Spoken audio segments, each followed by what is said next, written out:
Pak Agus, Pak TBH ya, I have a bad news Pak.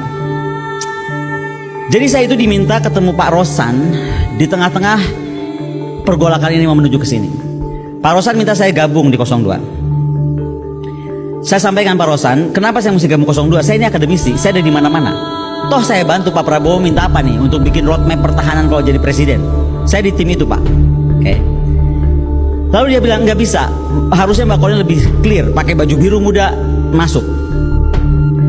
Saya bilang, sebentar sebelum saya bilang apa dulu, saya mau tanya, emang Pak Prabowo ini bakal jadi presiden berapa lama? Ini nyampaikan Pak Rosan loh, duta besar kita mantan di Amerika.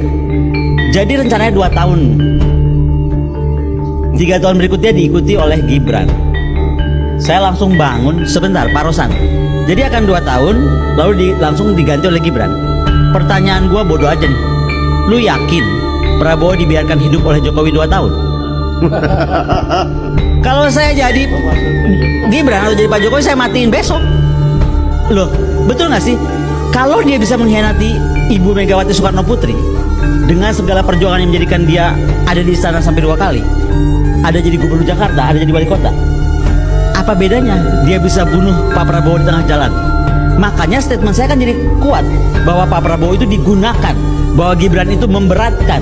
Itu kan bahasa-bahasa saya, dan saya of course saya bilang sama Pak Rosan, saya nggak mungkin ada di sana. Demikian. Dan terus terang aja saya mohon maaf Pak Rudi, saya tuh undang wartawan sebenarnya datang tadi karena saya lihat harusnya nanti semua di doorstop oleh wartawan banyak, jadi bisa dinyatakan. Karena gimana ya Prof ya, kita yang jadi orang kampus aja udah jadi bingung. Ini gimana ya? Karena bukan saja kita tuh dianggap partisan, tapi buzzer-buzzer bermain. Hoax dibuat hanya untuk menjatuhkan kredibilitas orang gitu. Ada yang tidak masuk akal. Ini barusan sambil ngomong kenapa saya WA, mohon maaf bukan nggak sopan. Padahal ke WA saya langsung. Karena sedang khawatir. Pak Ken sudah tahu hari ini ada berita besar Pak.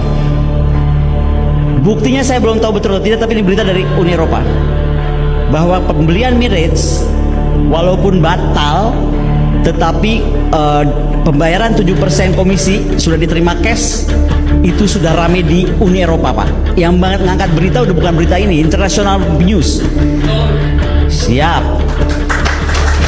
Jadi barusan Pak Dasko bilang, kakak tolong itu kan belum confirm loh. Gue nggak bisa stop, itu di dunia internasional. Ini bukan pamannya Gibran yang ngeluarin berita. Kalau paman Gibran bisa di stop. Nah, jadi memang sudah kacau dunia ini. Nah, tapi saya bilang, saya terus percaya, saya tuh muridnya Pak Ken dan saya selalu diajari Pak Ken untuk tegak lurus dan jalan pada jalan yang benar. Karena ketika kita dihujat, kita diintimidasi, kalau kita tetap yakin, pasti akan Tuhan menunjukkan jalan dengan cara. Pasti nggak ada yang tahu seorang Konira Akunini Bakri bisa diintimidasi kan Pak Ken? Oh saya mesti cerita, ini mohon maaf nih bukan curhat. Saya sudah di warning, jangan ganggu Gibran. Orang terdekatnya 08, jangan ganggu Gibran. Kalau itu sudah di warning begitu? Oh udah. Jangan ganggu Gibran. Jangan. Tapi ganggu Prabowo boleh. Ntar dulu, bukan. Kalimat berikutnya yang seksi. Kalimat berikutnya yang seksi. Karena kalau Jokowi sebagai orang Solo punya keris sepanjang sejengkal, Gibran kerisnya 2 jengkal. Saya sampai kaget loh, 3 kali diulang. Wah, saya bilang ini pasti ada sesuatu gitu. Makanya menurut saya ya saya sih cuma siapkan mental aja. Berarti kan ancaman itu mengikuti apa yang saya ucapkan. Apalagi ketika di istana saya menyatakan kalau Pak Mahfud mundur, harusnya Pak Jokowi berjiwa ksatria untuk juga turun dari jabatan presiden. Jadi menurut saya kita nggak usah berpanjang-panjang. 3 hari sebelum Pilpres ini, mungkin kalau nggak mau dicuti, ya memang harus dimaksudkan. Diapain lagi? Saya ingin menyampaikan pada teman-teman yang di luar ruangan ini, yang masih punya rasa takut. Takutlah melihat bangsa ini hancur, ya, ketimbang takut dengan sekelompok orang yang melakukan berbagai teror, ancaman, ya, intimidasi. Kalau saya diintimidasi, saya diteror, semakin marah. Dan saya semakin galak kalau saya diteror. Apalagi diancam. Diteror aja gue galak, apalagi kalau diancam begini, siapa lu? Kan gitu. Itulah mungkin dia bisa saya tambah. Justru dalam forum ini, mudah-mudahan nanti kalau diekspos oleh media, bisa dibaca oleh Kapolri, kalau berita ini tidak benar supaya di-counter, diluruskan. Tapi kalau berita ini benar, mbok ya malu gitu loh. Dan ditarik ini perintah ini. Berita apa, Mas? Ya, ini sudah beredar, ada penekanan Kapolri kepada Dirbinmas seluruh Indonesia. Yang pertama, ini di semua grup WhatsApp udah beredar ini ya. Bahwa saya mau dipanggil besok oleh Barreskrim, saya siap. Jam berapa, di mana, saya akan siap ya. Satu, kerahkan fungsi Binmas Polri sebagai instrumen pemenang pemilu. Dua, door-to-door system oleh Babin Kamtibmas tidak dapat digunakan lagi karena modus sudah diketahui masyarakat. Tiga, kerahkan para dai Kamtibmas untuk memanfaatkan sarana ibadah sebagai wadah pengelolaan dan pemastian suara untuk paslon 2 dalam tempo 2 minggu ke depan. Ini dari... Ada lagi? Oke. Yang keempat,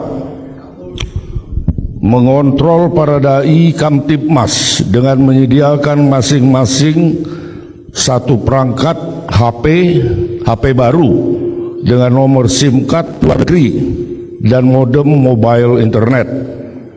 Yang keempat, meminta bantuan dana dari para pengusaha BUJP dalam kurung Badan Usaha Jasa Pengamanan yang merupakan koleha Direktorat Binmas masing-masing wilayah, disertai dengan foto ini. Kalau memang ini hoax, saya minta Kapolri memberikan klarifikasi ya, karena siapa tahu pertemuannya tidak, tapi ada perintah melalui tangan-tangan yang lain, tangan-tangan kotor tentunya. Dan ini bisa saya pertanggungjawabkan karena saya memperoleh ini di banyak grup WhatsApp. Jadi bukan saya yang ngarang gitu. Tapi kalau saya mau dipanggil oleh Barreskrim Polri atau oleh Kapolri, saya siap. Terima kasih. Oke. Untuk tetap menjaga kesetiaan kepada bangsa ini. Tadi ketika Pak Yos membacakan poin Kapolri entah benar entah salah itu, saya teringat beberapa hari yang lalu ini saya selalu dihubungi bintang 1, bintang 2 polisi. Saya tuh jarang ngajar di polisi, Pak, karena saya ngajarnya di Sesko kan. Tapi di Sesko tuh selalu ada polisi. Di Sesko AL, AD, AO. Mantan-mantan murid saya ini sekarang udah pada bintang-bintang minta ketemu. Kalimatnya sederhana, Pak Ken. Mereka marah karena contoh waktu presiden datang dengan dia dihadang oleh PDIP kalau nggak salah ya, apa namanya yang bawa banners itu loh semua. Oh, Gunung Kidul. Ya, Gunung Kidul. Gunung Kidul, oke. Oh bukan Gunung Kidul, yang kedua, yang pertama yang akhirnya Bu Giriana mengeluarkan tanda 2 itu. Solo Tigo. Solo Tigo ya. Iya, Solo Tigo. Itu yang polisi yang menemui saya bilang, saya nggak sebut namanya, dia bintang 2 sekarang. Dia bilang itu saya marah karena setelah itu diganti Kapolresnya. Diganti Kapolres? Diganti dengan ucapan mulai hari ini tidak boleh lagi ada, dan jadi pelajaran nggak boleh lagi ada kunjungan presiden atau 02 lalu didatangi atau disambut oleh paslon lain. Jadi dia nggak sebut 01, 03 tapi tidak boleh. Jadi banyak yang mereka juga marah sebenarnya, tidak tahu mesti berbuat apa. Itu kenapa saya ada di sini tuh dengan segala hormat saya minta betul.